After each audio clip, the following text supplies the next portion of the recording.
Chapter 2 The Tocatlian Hotel. At the Tocatlian, Hercule Poirot asked for a room with bath. Then he stepped over to the concierge's desk and inquired for letters. There were 3 waiting for him in a telegram. His eyebrows rose a little at the sight of the telegram. It was unexpected. He opened it in his usual neat, unhurried fashion. The printed words stood out clearly. Development you predicted in Kastner case has come unexpectedly. Please return immediately. Voilà ce qui est embêtant, muttered Poirot vexedly. He glanced up at the clock. I shall have to go on tonight, he said to the concierge. At what time does the Simplon Orient leave? At 9 o'clock, monsieur. Can you get me a sleeper? Assuredly, monsieur. There's no difficulty this time of the year. The trains are almost empty. First class or second? First. Trust bien, monsieur. How far are you going? To London. Bien, monsieur. I will get you a ticket to London and reserve your sleeping car accommodation in the Istanbul Salise coach. Poirot glanced at the clock again. It was 10 minutes to 8. I have time to dine? But assuredly, monsieur. The little Belgian nodded. He went over and cancelled his room order and crossed the hall to the restaurant. As he was giving his order to the waiter, a hand was placed on his shoulder. Ah, mon voice! But this is an unexpected pleasure, said a voice behind him. The speaker was a short, stout, elderly man, his hair cut and brossed. He was smiling delightedly. Poirot sprang up. And Poirot! And was a Belgian, a director of the Compagnie Internationale des Wagons Lits, and his acquaintance with the former star of the Belgian police force dated back many years. You find yourself far from home, monsieur, said Book. A little affair in Syria. Ah, and you return home? When? Tonight. Splendid. I too. This is too far to say. I go as far as Lausanne, where I have affairs. You travel on the Simplon Orient, I presume? Yes. I have just asked them to get me a sleeper. It was my intention to remain here some days, but I have received a telegram recalling me to England on important business. Ah, sighed Book. This affairs. But you are at the top of the tree nowadays, Marvel.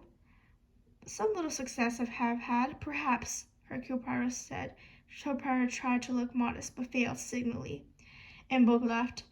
We will meet later, he said. Hercule Poirot addressed himself to the task of keeping his mustaches out of the soup. That difficult task accomplished, he glanced round him whilst waiting for the next course. There were only about half a dozen people in the restaurant, and of those half dozen there were only 2 that interested Hercule Poirot. These 2 sat at a table not far away. The younger was a likable-looking young man of 30, clearly an American. It was, however, not he but his companion who had attracted the little detective's attention. He was a man perhaps between 60 and 70. From a little distance he had the bland aspect of a philanthropist. His slightly bald head, his domed forehead, the smiling mouth that displayed a very white set of false teeth, all seemed to speak of benevolent personality. Only the eyes belied this assumption. They were small, deep-set, and crafty. Not only that. As the man, making some remark to his young companion, glanced across the room, his gaze stopped on Poirot for a moment, and just for that second there was a strange malevolence, an unnatural tensity in the glance. Then he rose. Pay the bill, Hector, he said. His voice was slightly husky in tone. It was queer, soft, dangerous quality. When Poirot rejoined his friend in the lounge, the other 2 men were just leaving the hotel. Their luggage was being brought down. The younger was supervising the process. Presently he opened the glass door and said, Quite ready now, Mr. Ratchet. The elderly man grunted and said and passed out. Eh bien, said Poirot. What do you think of those 2? They are Americans, said Book. Assuredly they are Americans. I meant, what do you think of their personalities? The young man seemed quite agreeable, and the other, to tell you the truth, my friend, I do not care for him. He produced on me an unpleasant impression. And you? Hercule Poirot was a moment of replying. When he passed me in the restaurant, he said at last, I had a curious impression. It was as though a wild animal, savage, you understand, had passed me by. And yet he looked altogether of the most respectable. Precisamente. The body, the cage, is everything of the most respectable, but through the bars the wild animal looks out. You are fanciful, mon boy, said Book. It may be so, but I could not rid myself of the impression that evil had passed me very close. That respectable American gentleman. Well, said Book cheerfully, it may be so. There is much evil in the world. At that moment the door opened, and the concierge came towards them. He looked concerned and apologetic. It is extraordinary, monsieur, he said to Poirot. There is not one first-class sleeping berth to be had on the train. Comment, said Book. At this time of year, without doubt there is some party of journalists, of politicians? I don't know, sir, said the conjurer, turning to him respectfully, but that's how it is. Well, well, and Bock turned to Poirot. Have no fear, my friend, we will arrange something. There's always a compartment, the number 16, which is not engaged. The conductor sees to that. He smiled and glanced up at the clock. Come, he said, it is time we started. At the station, Bock was greeted with respectful empressement by the brown uniformed wagon-lit conductor. Good evening, monsieur. Your compartment is in the number 1. He called to the porters, and they wheeled their load halfway along the carriage, on which the tin plates proclaimed its destination. Istanbul, Trieste, Lace. You are full up tonight, I hear? It is incredible, monsieur. All the world elects to travel tonight. All the same, you must find room for this gentleman here. He is a friend of mine.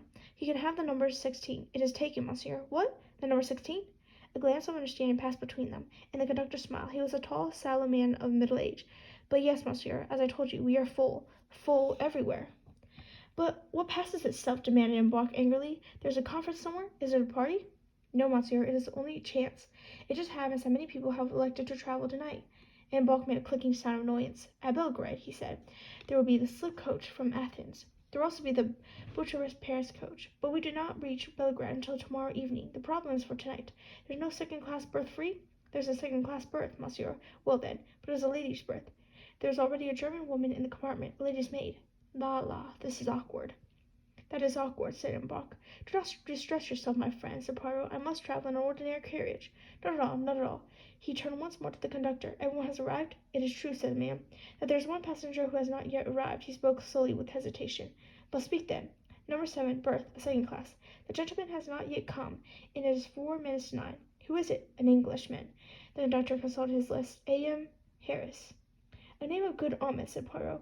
Out of my Dickens. M. Harris, he will not arrive. But monsieur's luggage in number 7, said Mbok. If this M. Harris arrives, we will tell him that he is too late. That berth cannot be retained too long. We arrange the matter one way or another. What do I care for M. Harris? As monsieur pleases, said the conductor. He spoke to Poirot's porter, directing him where to go. Then he stood aside from the steps to let Poirot enter the train. Tout à fait, boat, monsieur, he called. The end compartment but 1. Poirot passed along the corridor, a somewhat slow progress, since most of the people traveling were standing outside their carriages. His polite pardons were uttered with the regularity of clockwork. At last he reached the compartment indicated. Inside it, reaching up to the suitcase, was a tall young American of the Tocatlian. He frowned as Poirot entered. Excuse me, he said. I think you've made a mistake. Then elaborately in French. Je crois que vous avez un euro? Poirot replied in English. You are Mr. Harris? No, my name is McQueen. But at the moment, the voice of the wagon-lit conductor spoke from Poirot's shoulder, in an apologetic, rather breathless voice. There's no berth on the train, monsieur. A gentleman has come in here. He was holding up the corridor window as he spoke, and began to lift in Poirot's luggage. Poirot noticed apology in his tone with some amusement. Doubtless, the man had promised a good tip if he could keep the apartment for the sole use of the other traveler. However, even the most munificent of tips lose their effect when the director of the company is on board and issues his orders. The conductor emerged from the compartment, having swung the suitcases up onto the racks. Voila, monsieur, he said. All arranged. Yours is the upper berth, the number 7. We start in 1 minute. He hurried off down the corridor. Poirot re-entered the compartment. A phenomenon I have seldom seen, he said cheerfully. A wagon-lit conductor himself puts up the luggage. It is unheard of. His fellow traveler smiled. He had evidently gotten over his annoyance, had probably decided there was no good to take the matter otherwise than philosophically. The train's remarkably full, he said. It was a blue. There was a long melancholy cry from the engine. Both men stepped out into the corridor. Outside a voice shouted, "En voiture! We're off," said Miss McQueen. But they were not quite off. The whistle blew again. "I say, sir," said the young man suddenly, "if you'd rather have the lower berth easier and all that, well, that's all right by me. A likable young fellow." No, protested Poirot. "I will not deprive you. That's all right. You're too amiable." Polite protests on both sides. "It is for 1 night only," explained Poirot. "At Belgrade." "Oh, I see. You're getting out at Belgrade." "Not exactly. You see, there was a sudden jerk." Both men swung round to the window, looking out at the long, lighted platform as it slid slowly past them. The Orient Express had started on its 3-day journey across Europe.